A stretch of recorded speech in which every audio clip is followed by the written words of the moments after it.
Bismillahirrahmanirrahim. Assalamualaikum warahmatullahi wabarakatuh.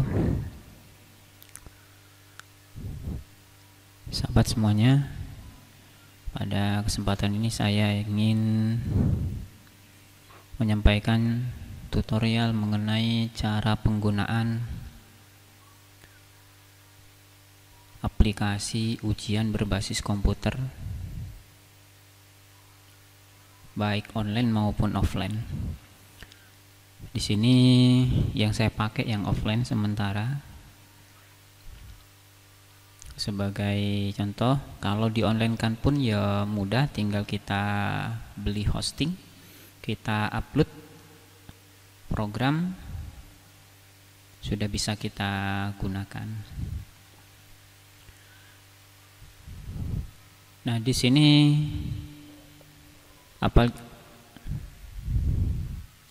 sini aplikasi yang saya gunakan itu adalah ujian berbasis komputer atau Smart UBK pada versi 2.3.0. Nah, di sini ada fasilitas update.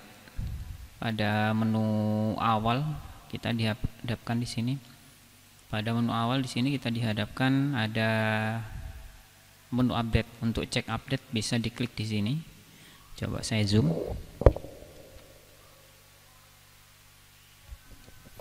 Seperti pada gambar di sini. Nah, ini. Di sini ada cek update. Kalau kita klik cek update, maka dia akan mencoba mencari update terbaru pada server yang sudah ditetapkan oleh program ini. Maka kalau memang ada, maka nanti di sini akan berubah versinya. Kalau di sini 2.3.0, saat kita pilih cek update misalkan seperti ini. Kalau dia sukses nanti akan ada pemberitahuan pembaruan berhasil. Artinya ini ada pembaruan berarti. Cuman kok versinya kok belum berubah, kita tinggal pilih reload dispatch. Nah, maka versinya sudah berubah. Biasanya penambahan fitur itu akan selalu diberikan di update server dari ujian program aplikasi ujian berbasis komputer ini. Baik, langsung kita mencoba men-setting aplikasi ini mulai dari awal. Kita login saja, kita gunakan user yang sudah diberikan.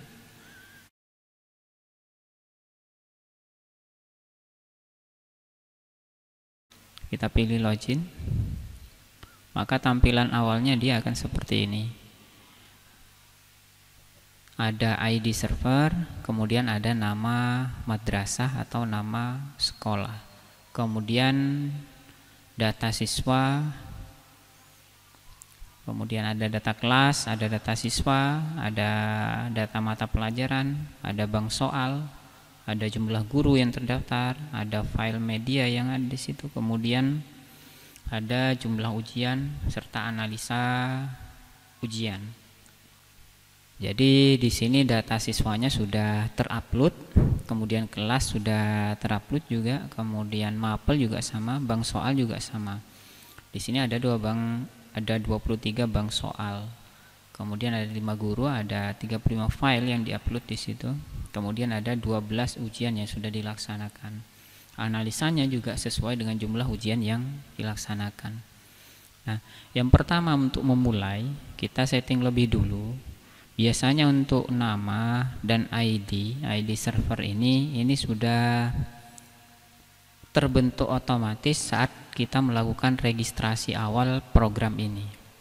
Saat kita registrasi awal ada jendela aktivasi di sana. Jadi setelah diaktifasi terhubung ke server, maka ID dari server kemudian nama sekolah ini akan terbentuk secara otomatis atau tertanam secara otomatis. Tapi untuk nama madrasah ini bisa dirubah. Yang tidak bisa dirubah itu adalah ID servernya. Kalau kita cek di sini, ya, di sini menu-menunya yang pertama pasti ada sistem setting.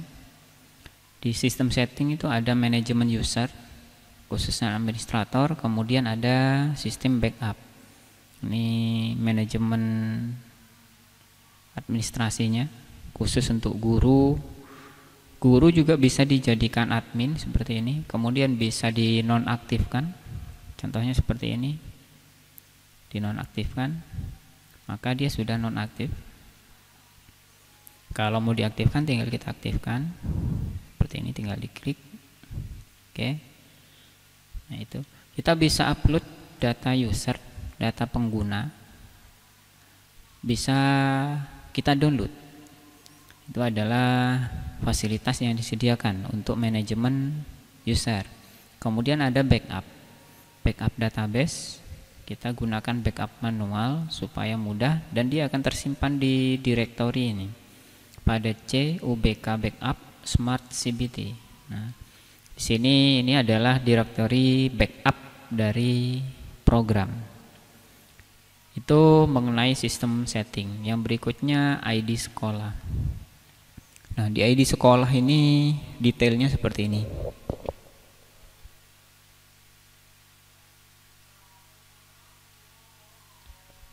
Kalau kita lihat di sini, ini ada yang namanya NPSN.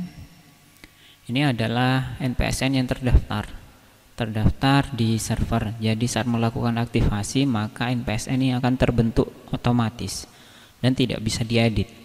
Kemudian nama, ini adalah nama madrasah, bisa kita sesuaikan dengan nama madrasah. Kalau misalkan ini tidak ditulis singkat, bisa kita rubah. Misalkan MA Bustanul Ulum Wongsorejo. Nah, kemudian jenjangnya MA, alamatnya oke, tidak ada perubahan. Kita simpan data. Penyimpanan data berhasil. Kalau kita reload ulang, dia sudah tersimpan datanya di sini. Kemudian di sini di bawah dari simpan data ini ada gambar login.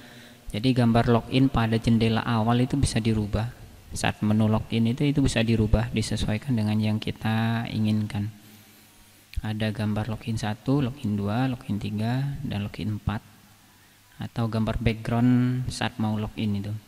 Kemudian ini adalah logo dari madrasah. Kalau ingin kita rubah tinggal kita pilih, klik. Kita tinggal pilih jenis logonya yang mau kita gunakan. Yang bisa disupport itu adalah JPG, JPEG, kemudian GIF, sama PNG. Jadi bisa dirubah logonya. Misalkan seperti ini. Sebentar saya cek tipenya BMP. Tipenya harus JPG ya. Misalkan saya cari yang tipenya sama-sama JPG. Yang ini sudah. Nah, ini open. Maka dia berubah, logonya sudah langsung berubah di sini. Kalau mau kita ganti lagi ke logo yang lebih bagus, misalkan kita ganti, tinggal pilih. Nah, ini bentuknya PNG yang ini, open. Nah, dia langsung berubah di sini logonya. Nah, itu adalah cara mengganti logo madrasah dan setting nama atau ID madrasah, baik alamat, jenjang, provinsi, kabupaten, kecamatan, bisa kita atur, bisa sesuaikan dengan identitas madrasah kita.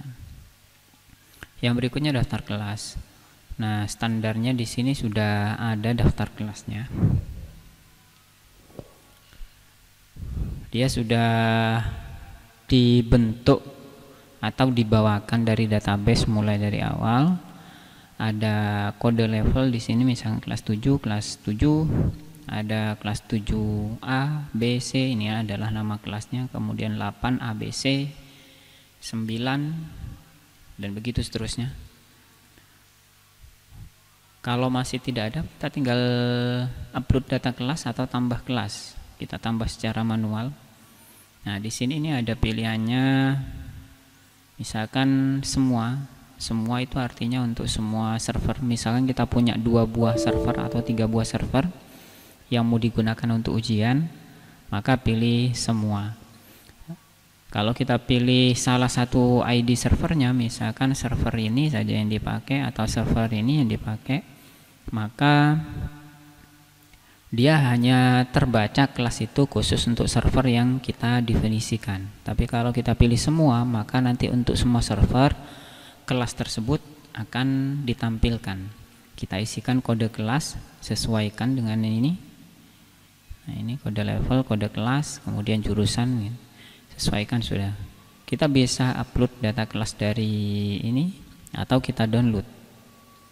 Di mana tempatnya untuk download templatenya? Kita pilih di sini. Ini ada template dari kelas, kemudian template mapel, template siswa, kemudian ada template nilai tugas, kemudian ada template soal umum, soal peminatan, soal agama, dan template PDF.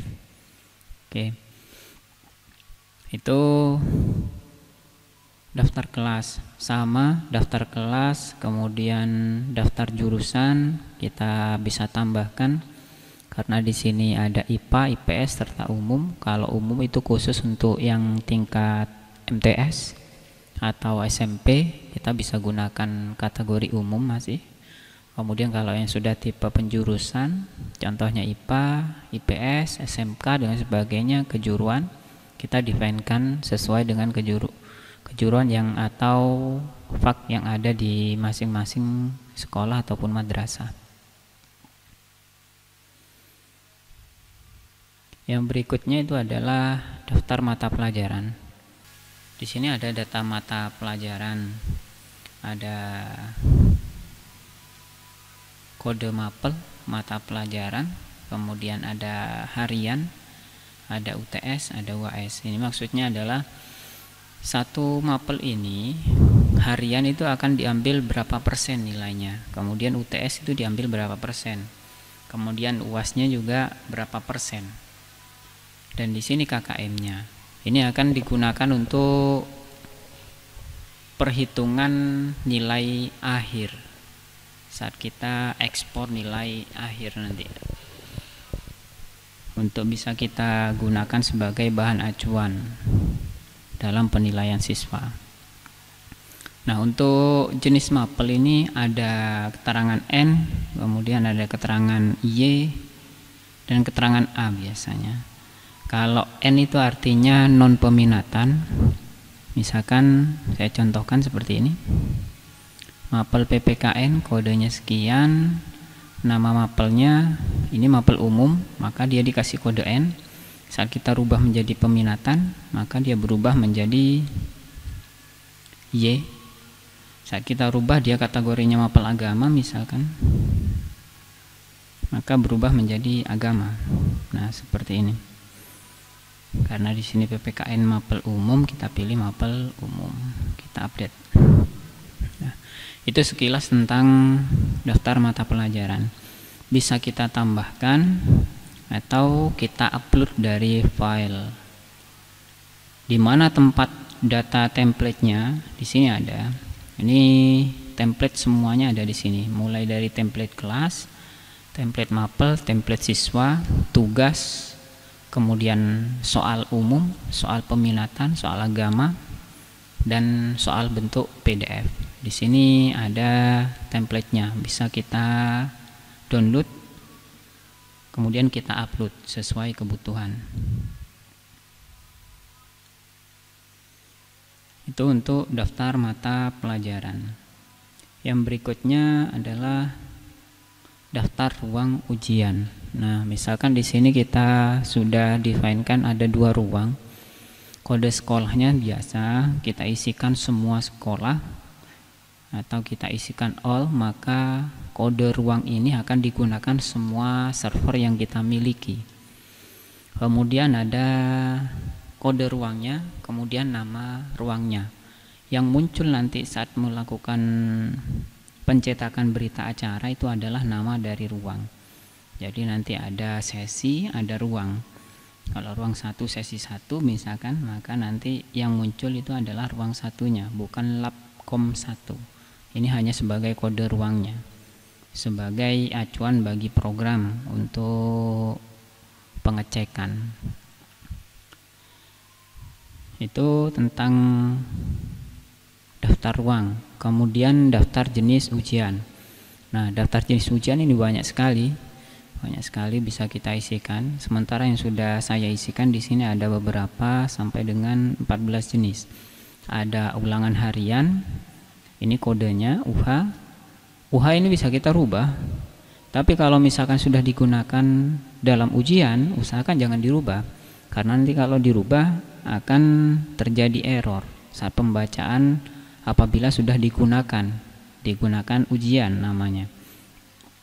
Tapi kalau kita setup dari awal, ya kita sesuaikan, kita rubah. Kalau kita belum menggunakan ujian sama sekali, bisa kita rubah, kita sesuaikan kode dengan kode yang kita inginkan. Ada ulangan harian 1, 2, 3, 4, kemudian ada tryout 1, 2, 3, 4, dan berikutnya.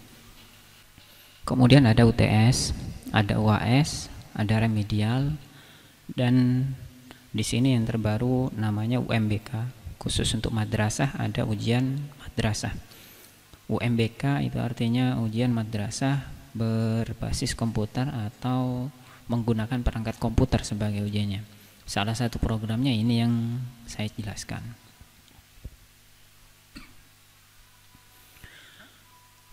Bisa kita tambahkan, daftar jenis ujiannya bisa kita tambahkan, atau kita hapus, kita sesuaikan dengan kebutuhan. Ya, berikutnya adalah daftar tahun pelajaran. Bisa kita tambahkan, kita sesuaikan, kemudian kita aktifkan. Misalkan seperti ini. Kalau kita aktifkan yang ini, statusnya aktif itu artinya kita pilih kode 1. Kalau kita pilih kode 0, maka statusnya nonaktif. Bisa kita pilih di sini, kita aktifkan yang ini. Nah, seperti itu. Karena ini digunakan untuk periode tahun 2020-2021, maka itu yang kita aktifkan, yang lain kita nonaktifkan. Kita aktifkan pada tahun 2020-2021. Untuk tahun berikutnya tinggal kita tambahkan. Kita isikan kode tapelnya, kemudian tahun pelajarannya, deskripsinya, kemudian statusnya aktif atau tidak. Kemudian yang harus aktif itu hanya salah satu dari tahun ini. Kalau misalkan 2020-2021 yang aktif, maka yang lain harus disetting non aktif. Itu mengenai tahun pelajaran. Yang berikutnya adalah daftar siswa. Seperti yang tadi, daftar siswa itu bisa kita upload dari Excel, kita upload, yang pasti kita download template-nya dulu, atau langsung pilih di sini download data, ini download data siswa. Saat kita download seperti ini, kalau kita buka,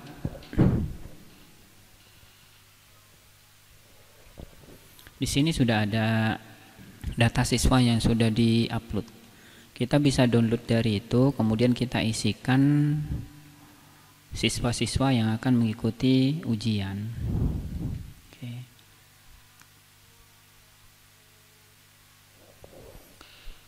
Ada nomor ujian, kemudian ada nama siswa, ada NISN, kemudian ada sesi, ada ruang.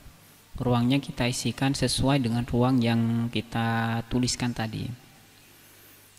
Kemudian kode levelnya misalkan kelas 12 seperti ini. Kemudian kode kelasnya ini, jenis kelamin, kemudian passwordnya kita buat sendiri di sini passwordnya. Kemudian jurusan, kemudian foto. Kalau foto itu tidak kita tulis, ya kita tidak punya, misalkan kita isi no user gitu, pakai huruf kecil. no user.jpg. Kita tinggal geret ke sejumlah siswa. Nah, kemudian agama Islam, kemudian pilihannya umum. Kemudian pilihannya itu adalah umum, bisa IPS atau IPA. Kemudian kode sekolahnya. Kode sekolahnya itu adalah kode NPSN. Kemudian nama kelasnya. Nama kelasnya, apabila ada 2 kelas ya kita isikan 12A dan 12B IPS. Kalau ini tidak sesuai dengan ini, dengan apa namanya, nama kelas pada program, tidak sesuai dengan ID kelas di sini, seperti ini. Nah, kode kelas ini tidak sesuai dengan kelas yang kita isikan di sini. Misalkan B IPS seperti ini, 12 B IPS, maka saat mengupload nanti akan ditolak, akan ada error. Jadi usahakan nama kelasnya ini sesuai dengan nama kelas yang kita isikan pada daftar kelas. Kalau dia 12A IPS, maka di sini harus 12A IPS. Usahakan tidak menggunakan spasi backspace, tapi menggunakan tanda penghubung strip, supaya tidak terjadi kesalahan saat melakukan penguploadan data siswa. Itu sekilas tentang mengupload data siswa. Oh ya, untuk menguploadnya tinggal kita pilih upload data kelas, kemudian kita ambil filenya, kita upload, kita impor. Kalau di sini biasanya nanti akan ada pemberitahuan jumlah siswa yang diimpor. Kalau misalkan jumlahnya di sini siswanya itu sampai dengan 30, maka saat diupload di sini pada persentase proses upload di sini itu akan ada pemberitahuan jumlah siswa yang diupload. Kalau 30 siswa ya 30 siswa. Kalau tidak sampai 30 siswa yang diupload berarti ada kesalahan. Bisa kita hapus lebih dulu, kita kosongkan data siswanya, kemudian kita upload ulang. Yang berikutnya adalah setelah upload data siswa, kita bisa upload foto jika kita butuhkan. Biasanya foto ini dibutuhkan saat melakukan pencetakan kartu ujian. Misalkan cetak kartu. Selain menu di sini, kita bisa pilih menu di sini. Nah, kartu ujian, kita klik sama prosesnya. Tinggal kita pilih jenis ujiannya, kemudian kita pilih kelasnya, kemudian jurusannya. Kita preview. Ini adalah hasilnya. Nah, foto itu nanti akan digunakan di sini. Logo ini muncul otomatis sesuai dengan logo yang kita update awal atau kita upload pertama itu pada ID sekolah. Nah, foto itu akan muncul di sini. Nah, ini enggak muncul foto seperti ini, artinya belum diupload. Kalau yang ini dia menggunakan standar foto no user. Misalkan Ahmad Saini ya di sini. Ini kan belum ada fotonya, bisa kita tempel nanti setelah kita print out. Untuk memprint tinggal kita klik ini. Maka nanti akan tampil daftar siswa, daftar kartu siswa yang akan dicetak. Kartu ujian ya, kartu ujian atau kartu peserta ujian. Nah, di sini akan tampil kartu peserta ujian. Bisa tinggal kita save as ke dalam bentuk PDF atau langsung cetak. Yang paling enak simpan dalam bentuk PDF. Bisa kita cetak lain waktu. Jadi semua nanti akan dibuatkan kartu peserta ujian. Nah, berikutnya selain kartu ujian, di sini ada juga pada daftar siswa itu cetak user. Jadi ada dua kartu yang akan dicetak. Ada kartu ujian atau kartu peserta ujian, biasanya ditempel di bangku ataupun dijadikan eblek. Kemudian ada user. Kalau cetak user ini artinya dia adalah kontennya atau isinya itu misalkan seperti ini. Kita preview. Maka isinya adalah username dan password yang digunakan untuk login oleh siswa. Jadi ini bisa dicetak juga untuk mempermudah siswa untuk login ke sistem penilaian atau sistem ujian berbasis komputer. Sama, untuk mencetak tinggal kita pilih print, maka akan tampil hasil printoutnya seperti ini nanti. Tinggal kita tentukan mau di print halaman berapa. Kalau pilih custom berarti per halaman, kalau all berarti semua halaman. Kemudian orientasinya portrait atau landscape. Itu kebutuhan administrasi untuk siswa. Yang berikutnya bank soal. Nah, kalau kita cek di sini sudah ada sekitar 23 entry atau 23 mata pelajaran yang sudah diisikan. Nah, seperti ini. Nah, bagaimana cara membuatnya? Cara membuat soal itu bisa dengan beberapa jalan. Tapi yang pasti kita buat lebih dulu itu adalah bank soalnya. Bank soal ini merupakan kategori mata pelajaran. Apa saja isinya? Yang pasti pertama adalah soal, banyaknya soal, kemudian ada soal yang akan ditampilkan, kemudian kelasnya, kemudian kode bank soal. Misalkan kita buat baru, di sini pilih semua, kemudian mapelnya kita tentukan, misalkan mapel IPA, kemudian di sini tingkat MTS misalkan kelas 9 misalkan seperti itu. Nah, kita buat kelas 9, kita pilih umum karena MTS, tapi kalau penjurusan kita pilih jurusannya IPS ataupun IPA. Nah, kita pilih umum karena ini masih tingkat MTS. Tinggal kita buat kode bank soalnya. Kode bank soalnya penulisannya itu sudah jelas tanpa ada spasi atau spasi menggunakan backspace. Kalau kita memberikan nama, kalau mau dikasih spasi maka harus diberikan tanda sambung atau tanda penghubung. Misalkan seperti ini. IPA UAS misalkan, atau UM ujian madrasah 21 misalkan seperti itu.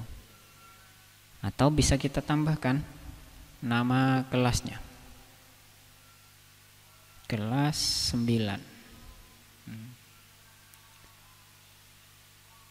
IPA itu nama pelajarannya, UM itu adalah jenis ujiannya misalkan, kemudian 21 tahunnya dan kelasnya ini, atau diganti posisinya seperti ini, kelas kemudian tahun 2021. Jumlah opsinya karena tingkat MTS kita pilih 4. Kalau tingkat MA ataupun SMA kita pilih 5 opsinya. Kemudian pilihan ganda yang akan ditampilkan jumlahnya berapa. Misalkan yang mau ditampilkan ke siswa jumlahnya 30, ya kita isikan 30. Kalau jumlahnya 40 kita isikan 40. Misalkan kita buat 30 soal. Pembobotannya, nilainya anggaplah 100%. 100%. Kalau 100% maka nilainya nanti akan mencapai 100 kalau misalkan benar semua. Tidak ada esai maka kita isikan 0. Bobot esai kita isikan 0 kalau kita tidak menggunakan ujian esai. Berikutnya sudah kita pastikan untuk kodenya untuk semua kelas, semua sekolah. Kemudian mata pelajarannya IPA, tingkat sekolahnya MTS misalkan, IPA umum dan sebagainya. Ini kalau kita buat tingkat MTS, kita buat misalkan tingkat SMA atau MA seperti ini. Kelasnya kelas 9, mapelnya kita ganti IPS. Misalkan di sini IPA nggak apa-apa, kita percobaan. Kita gunakan misalkan Bing bahasa Inggris. Opsinya berarti 5. jumlah yang ditampilkan ke siswa seperti ini. Ini misalkan kita buat yang dalam bentuk 5 opsi khusus untuk tingkat madrasah aliyah. Kita buat bank soal, ada keterangannya, bank soal baru sukses dibuat. Kita refresh. Nah ini adalah contohnya. Ini mapelnya tadi tetap IPA, gak apa-apa karena hanya percobaan. Kemudian kode sekolahnya all, kita pilih all. Kemudian ditampilkan jumlahnya 30, soalnya ada 5 opsi untuk kelas sekian. Nah ini adalah bank soal atau tempat atau ID dari soal-soal yang akan kita upload. Nah yang berikutnya kita upload soalnya. Kita upload soal sekarang. Ada yang dari zip, ada yang dari Excel. Kita bisa upload dari Excel. Excel bisa kita download dari template, kemudian upload dari zip bisa. Artinya kalau kita ngetik dalam bentuk Word, misalkan contoh soalnya seperti ini.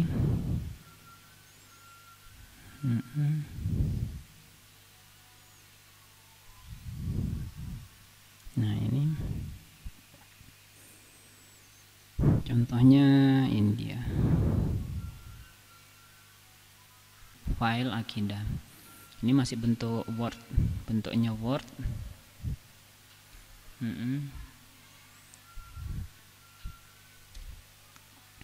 Ini ada opsi pilihan A, B, C, D, E. Kemudian jawabannya.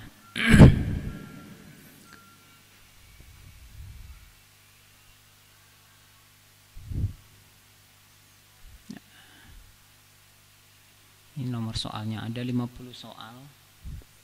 Tapi pada bank soal itu isinya hanya 30 yang ditampilkan pada siswa. Jika jumlah soalnya lebih banyak daripada opsi soal yang akan ditampilkan, maka nanti akan ditampilkan secara acak. Jadi persiswa bisa berbeda soalnya. Itu kalau kita menggunakan sistem CBT, kemudian kita upload dengan jumlah soal yang banyak, 100 soal misalkan, sementara yang ditampilkan hanya 50. Maka kemungkinan setiap siswa itu ada yang sama dan ada yang berbeda dari 50 soal itu. Jadi pengambilan soalnya itu diambil secara acak. Nah, kalau sudah seperti ini, sudah terbentuk soalnya, sudah dalam bentuk ini, nah pastikan untuk soal ini setelah tanda koma, nah pembuatan soal nggak boleh ada spasi. Misalkan seperti ini, ada spasi seperti ini, dari tanda koma ada spasi, biasanya saat diupload nanti akan terjadi error. Jadi diusahakan setelah kata kemudian koma tidak ada spasi, kecuali setelah koma. Nah setelah koma ada spasi baru bagus, tidak akan ada error. Tapi kalau setelah kata-kata kemudian ada dikasih tanda koma tapi di depannya masih ada spasi seperti ini, maka bisa memungkinkan terjadi error saat upload. Untuk titik-titik isikan 4 titik. 4 titik, karena kalau 3 titik dianggapnya karakternya tidak dikenali biasanya. Nah, yang berikutnya kita pilih simpan, dan menyimpannya harus dalam bentuk web page HTML. Kalau ini masih dokumen, maka kita rubah ke dalam bentuk web page, kemudian kita simpan. Karena sudah ada, kita refresh saja. Nah, dia sudah berubah dalam bentuk tampilan web page. Nah, di sini kalau kita cek pada date modified ini, nah ini ada akidah yang baru kita buat sesuai dengan tanggal yang ada di sini dan jam. Nah, kita zip. Langkah berikutnya adalah kita zip. Yang harus kita zip itu adalah file HTML ini dan file folder dari HTML. Cara zipnya tinggal mudah, tinggal kita pilih file ininya. Nah, kita pilih file HTML lebih dulu, HTML-nya, kemudian kita pilih foldernya. Nah, seperti ini. Apa fungsi folder ini? Folder ini adalah tempat menyimpan file gambar. Jadi kalau misalkan kita pada soal itu ada soal dalam bentuk gambar, maka kita pilih, maka gambarnya akan tersimpan di folder ini. Tinggal klik kanan, klik kanannya usahakan posisinya pada folder akidah yang ini. Tinggal klik kanan, pilih send to zip. Nah, seperti ini. Karena di sini sudah ada, maka dia akan terbentuk yang berikutnya. Usahakan nama ini harus sama. Jadi sebelum kita buat zip, usahakan dalam folder tersebut tidak ada file zip yang sudah terbentuk. Kita ulangi. Kita pilih file HTML-nya, kemudian file foldernya. Klik kanan, send to zip. Nah, ini juga sangat vital saat mau melakukan upload. Nama dari file zip-nya harus sama persis dengan folder, nama file folder dari webpage akidah ini atau file akidah ini ya. Harus sama persis dengan ini. Kalau tidak sama maka akan terjadi error. Karena ini sudah sama persis dengan ini namanya. Kalau kita cek di dalamnya isinya pasti ada dua.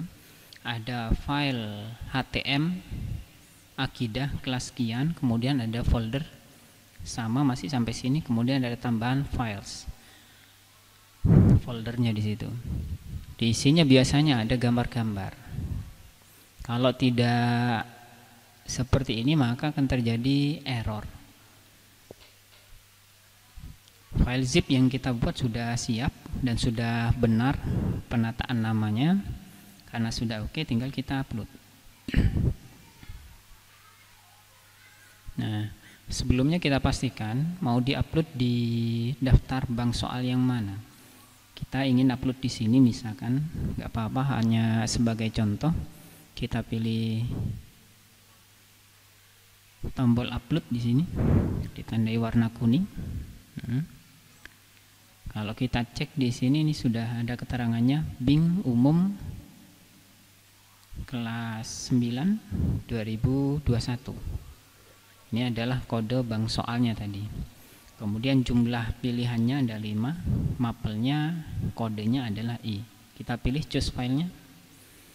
Pilih choose file, kemudian kita pilih di mana kita meletakkan file yang akan kita upload.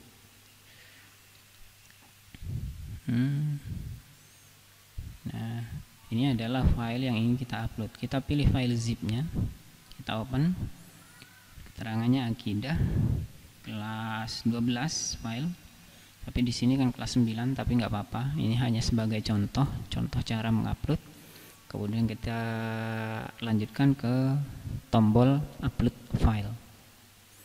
Nah, kita pilih tampilkan tabel. Nah, ini dia. Ini artinya file sudah dibaca oleh sistem. Tapi kok ada karakter-karakter tanda tanya seperti ini artinya soal itu kita ambil dari internet, tidak digunakan dengan mengetik secara manual. Jadi ini kadang ada beberapa karakter yang terbacanya seperti kode seperti pada gambar itu.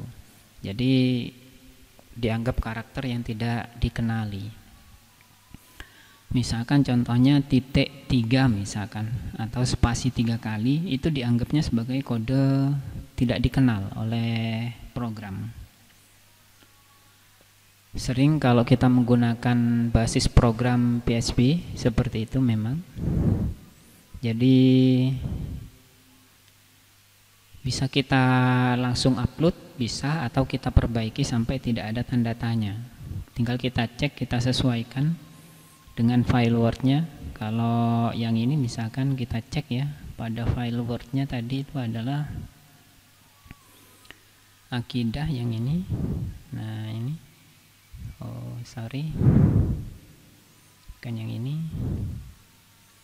Yang sudah bentuk HTML, ini dia. Nah, kalau kita cek di sini yang error itu ini ada spasi 2 kali. Kalau spasinya hanya sekali seperti ini, maka tidak dianggap kode error. Misalkan contohnya yang berikutnya setiap. Nah, ini spasinya juga 2 kali. Kalau kita tampilkan ada spasi 2 kali.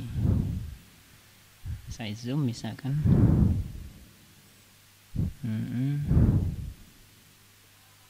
Nah, ini dia. Masing-masing setiap karena ada spasi 2 kali seperti ini. Kalau kita tampilkan menggunakan show or hide, ini apa namanya, simbol ini. Nah, ini itu artinya ada spasi 2 kali. Spasi 2 kali seperti itu dianggap kode tidak dikenal. Sikap Intan contohnya lagi. Sikap Intan ada spasi 2 kali. Nah, kalau hanya spasinya sekali, maka tidak akan terjadi error. Tersebut merupakan Intan yang berarti tadi.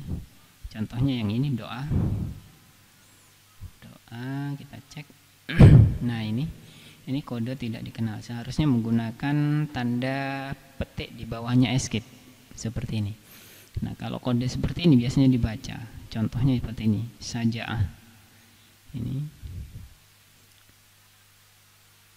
Ini terbaca karakter ini.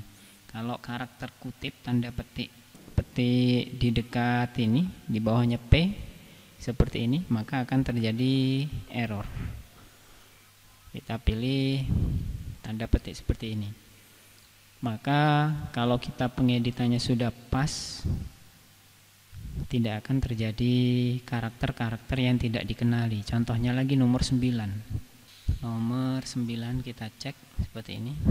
Pada sub 3. Nah, ini kan ada kode setelah dan. Setelah dan memuliakan. Ini karena ada spasi 3 kali, maka dianggap karakter yang aneh juga. Atau karakter yang tidak dikenali. Yang berikutnya contoh nomor 12 lagi. Nomor 12 itu setelah alasan. Nah, ini ada spasi 2 kali. Spasi sekali, maka tidak akan ada error pada program. Tapi meskipun ada tanda seru seperti ini atau tanda tidak dikenali seperti ini, saat kita simpan dia akan sukses. Saat kita simpan tabel, dia akan sukses. Karena sudah tersimpan, kita pilih kembali pada daftar bank soal, kita cek. Kita pilih di sini buat bank soal ini. Kita cek di sini apakah sudah masuk semua. Nah, ini dia. Kalau tidak ada error, maka dia akan lengkap. Saat kita preview pada yang paling akhir, soal paling akhir, dia sudah lengkap beserta jawabannya. Pertanyaannya adalah Ibnu Rusdi wafat pada tanggal, ini jawabannya. Yang dikasih centang ini artinya jawaban dari pertanyaan di atas. Misalkan yang berikutnya seperti ini. Nah, ini. Atau kalau ingin kita preview sebelum kita ujikan, pilih preview. Nah, ini adalah bentuk soalnya. Ini adalah soal beserta jawabannya. Ada 50 soal di sini. Cuman pada siswa nanti yang akan tampil bukan 50 soal. Kalau di sini kan jumlahnya 50 soal. Karena yang kita upload jumlahnya 50.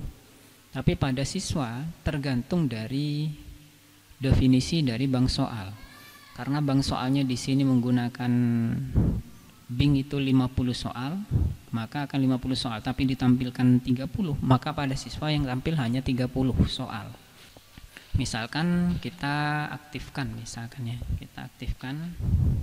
kita cek bagaimana cara mengaktifkannya. Kita pilih ini, aktif.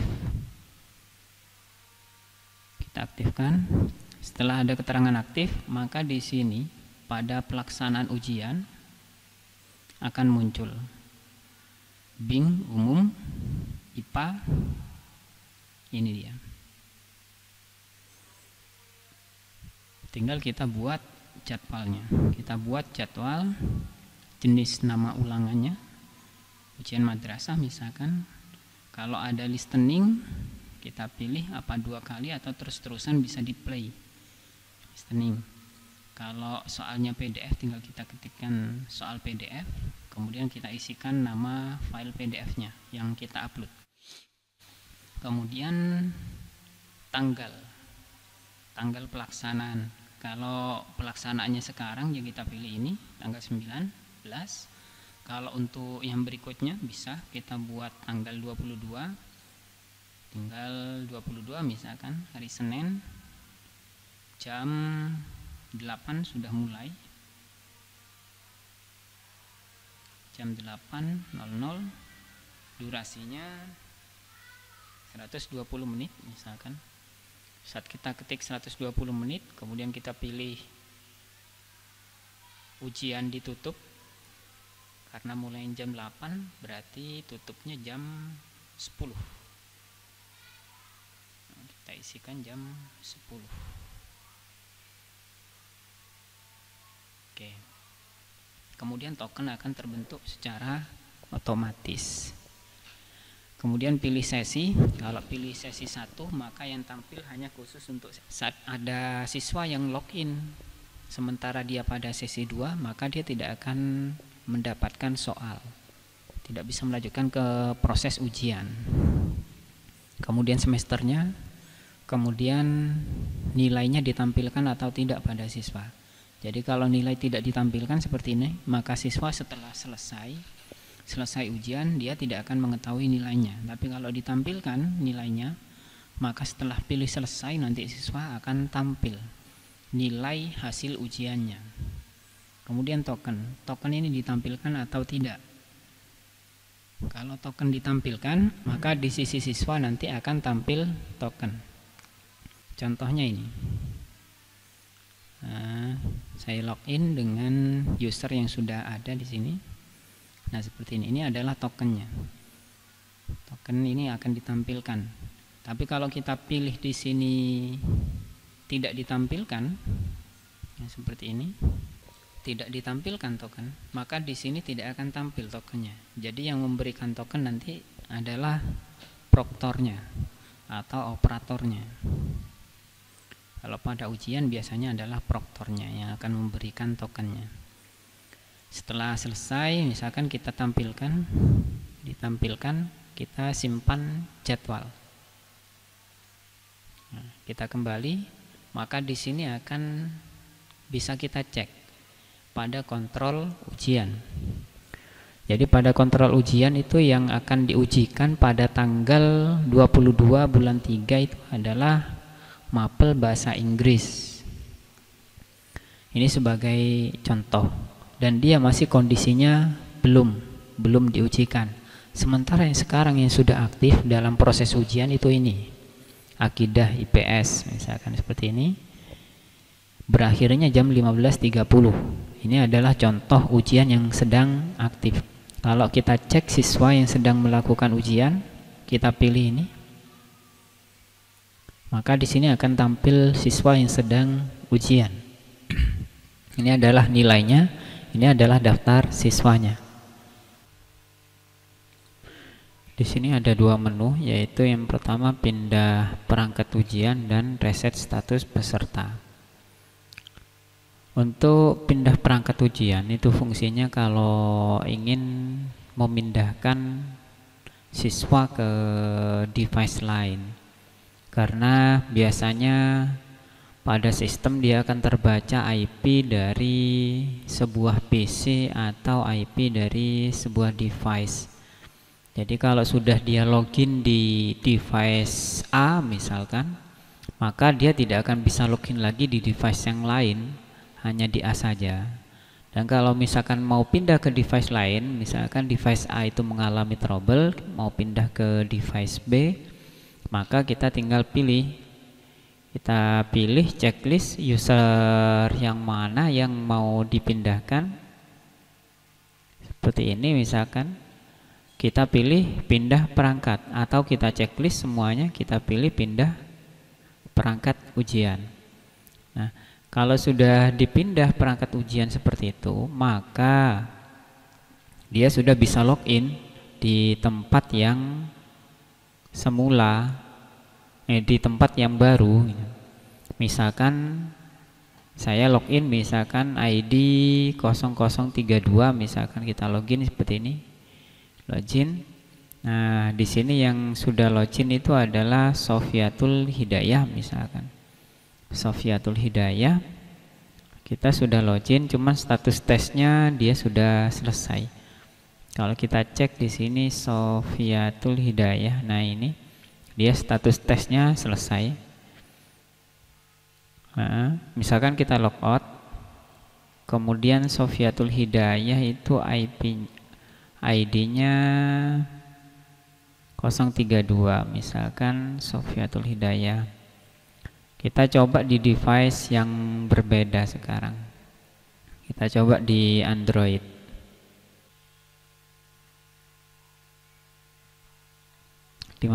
Ya. 15 3305 bintang login.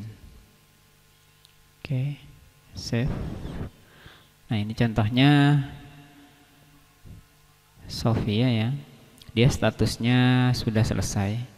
Nah, untuk bisa mengaktifkan ulang user ini, untuk bisa login lagi, kita tinggal pilih akun tersebut atau peserta tersebut, kemudian kita pilih reset status. Nah, setelah di reset seperti itu, kita refresh pada sisi siswa. Nah, dia sudah bisa melakukan login lagi karena token sudah muncul. Misalkan kita masukkan tokennya BDN JP. Oke, kita submit. Nah, di sini sudah ada muncul ininya, konfirmasi data ujiannya. Yang pertama itu adalah kode soalnya, kemudian yang berikutnya itu adalah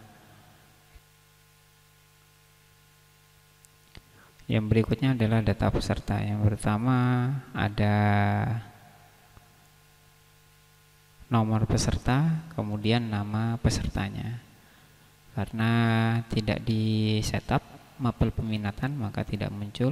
Kemudian mapel yang diujikan namanya adalah Aqidah Akhlak, tokennya BDNJP, tanggal ujinya sekian, waktu ujiannya dibuka sekian. Nah, bisa kita mulai. Maka akan muncul daftar siswanya. Nah, sementara kalau kita cek di sini waktunya min 6 itu, misalkan min 6 jam. Ini artinya ini sudah tidak sesuai. Kenapa? Karena jadwalnya sudah saya geser berkali-kali. Sebagai percobaan soalnya. Kalau misalkan mulainya dari awal, user ini sudah mulai dari awal, istilahnya seperti ujian yang seharusnya, maka di sini pasti kalau dikasih durasi 2 jam ya munculnya 2 jam.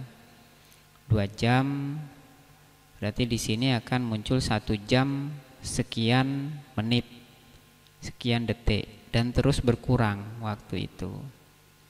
Itu sistemnya. Kalau kita perhatikan misalkan ini ya, karena kita sudah kondisi login, kalau kita cek di monitoring peserta ujian, di sini ada beberapa yang sudah tesnya selesai, sementara yang lain masih mengerjakan, termasuk akun yang ini. Ini kalau kita gunakan akun tersebut dalam smartphone. Jadi gambarannya seperti ini. Ini penggunaan kalau di smartphone. Ini adalah jawaban siswa. Kalau dia belum terjawab, maka di sini biasanya warnanya putih sama angka. Kalau sudah dijawab semua, maka warnanya akan berubah menjadi hitam.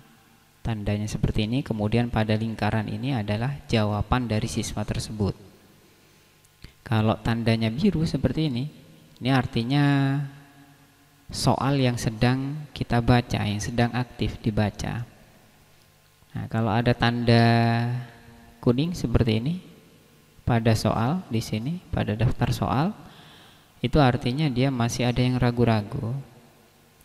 Saat kita pilih tes selesai, misalkan kita sudah selesai tapi lupa untuk menghilangkan cek ragu-ragunya, saat kita pilih tes selesai, maka di sini akan ada pemberitahuan bahwa ada salah satu soal yang masih diberikan tanda ragu-ragu. Kita lanjut dulu, kita cek pada soal yang diberikan checklist tanda ragu-ragu. Kita klik. Nah, ini adalah checklist ragu-ragunya, centangnya dihilangkan. Oke, kalau sudah seperti itu, kita pilih ke soal nomor terakhir untuk menyelesaikan. Kan di sini akan muncul sudah.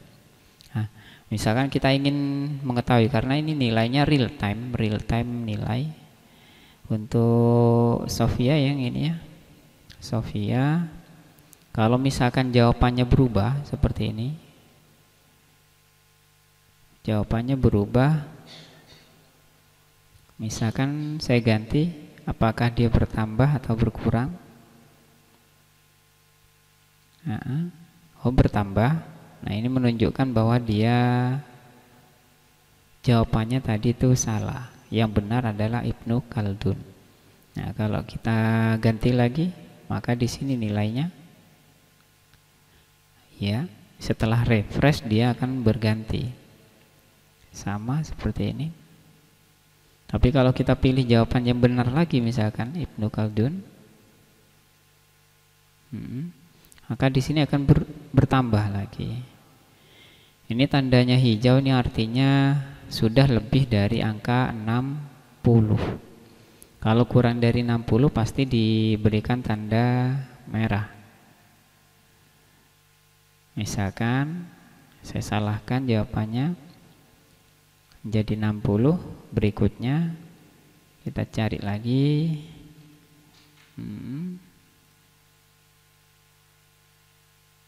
Nah, itu dia akan berubah menjadi warna kuning kalau kurang dari angka 60.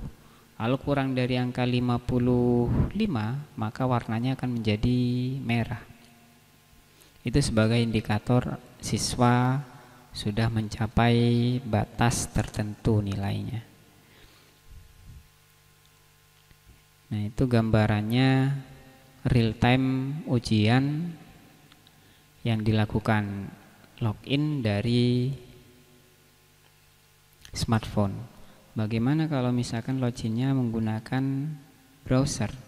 Contohnya ini kita gunakan, kita login di sini. Anda sudah login di tempat berbeda. Kalau kita cek di sini sudah login di Sofiatul Hidayah, karena kodenya itu 32. Nah, 32 itu Sofiatul Hidayah di sini. Karena sudah login, dia nggak bisa login lagi di tempat yang lain. Tapi kalau misalkan kita pilih seperti ini, kita reset di kontrol ujian di sini. Nah, kontrol ujian. Kemudian kita ganti stasiun, misalkan Sofiatul Hidayah. Nah, ini nama ini statusnya masih online. Statusnya online.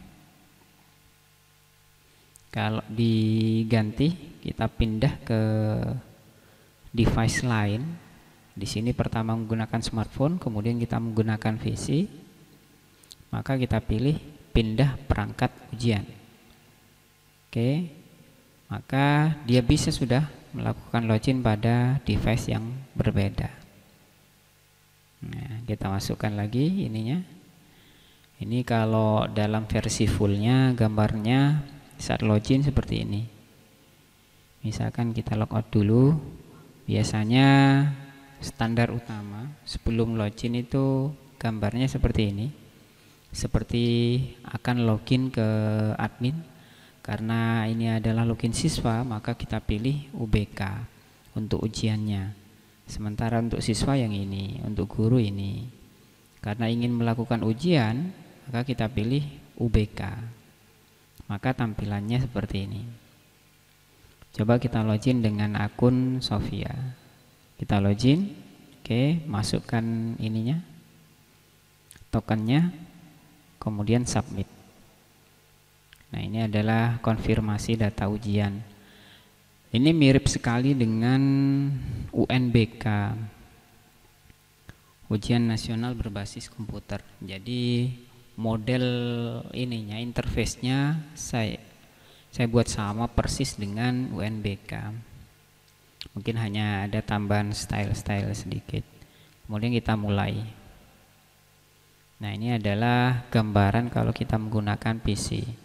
Di sini ada daftar soalnya, daftar soal yang sudah dijawab. Tanda dijawab itu seperti tadi yang saya sebutkan. Di sini ada D, ada jawabannya. Oke. Kalau kita cek di sini, yang Sofia tadi masih warnanya kuning. Ya, kita cek. Oke, tambah kecil, tambah naik.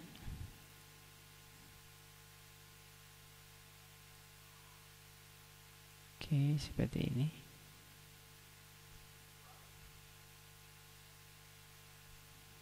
Kita cek nilainya, kita rubah,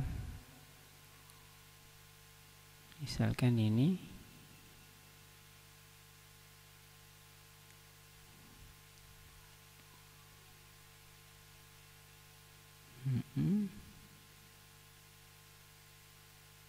Masih belum benar jawabannya.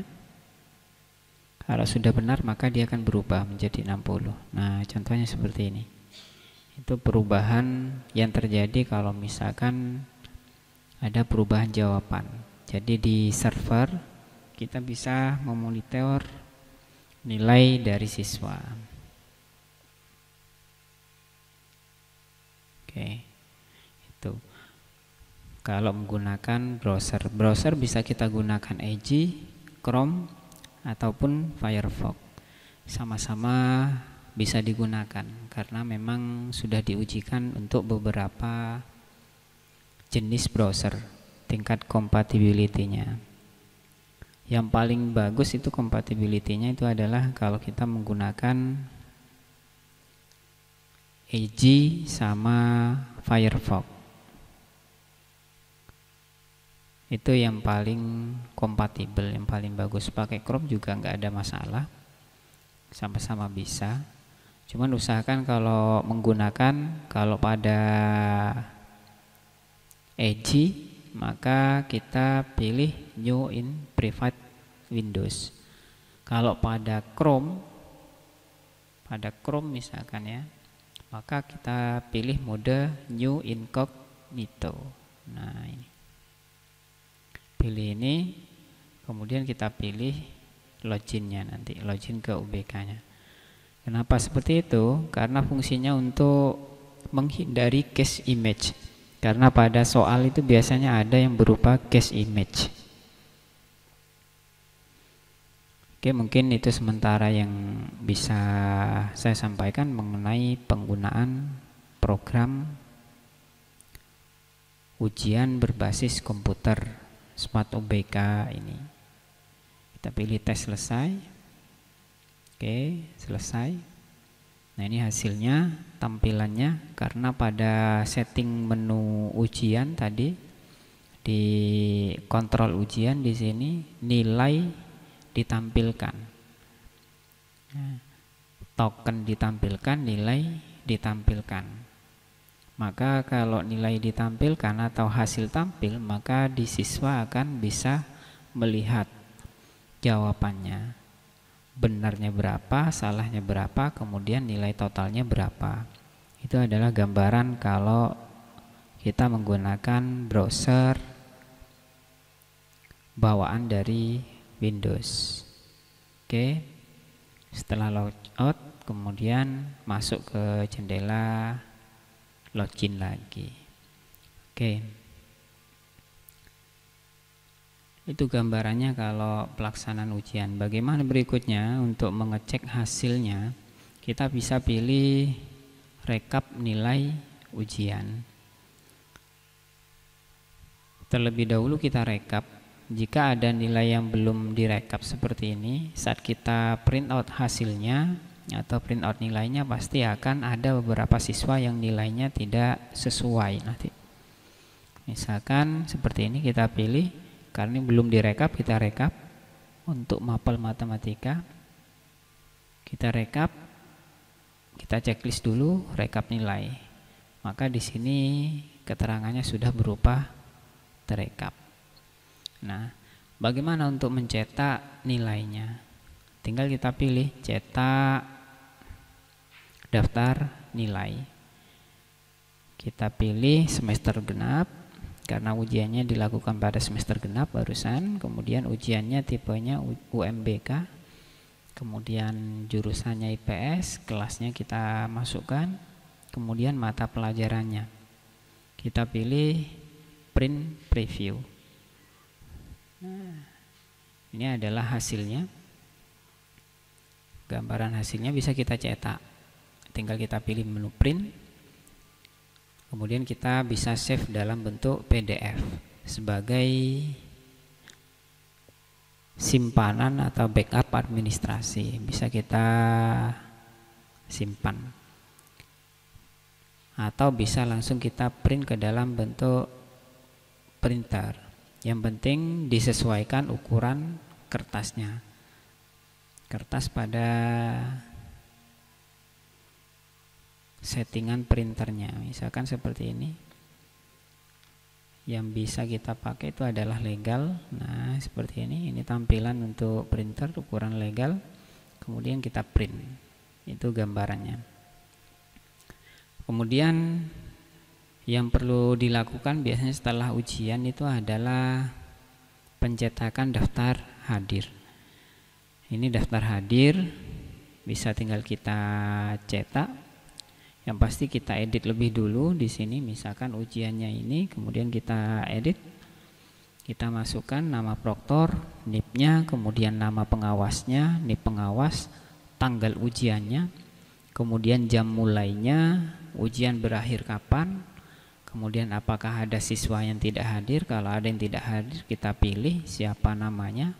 Maka pada kolom ini akan ada penambahan siswa yang tidak hadir. Kemudian catatan selama ujian. Kemudian kita simpan. Setelah kita simpan, pasti akan terekam. Akan masuk ke dalam database. Kalau kita cek hasil printoutnya, printout khusus berita acara, seperti ini gambarannya.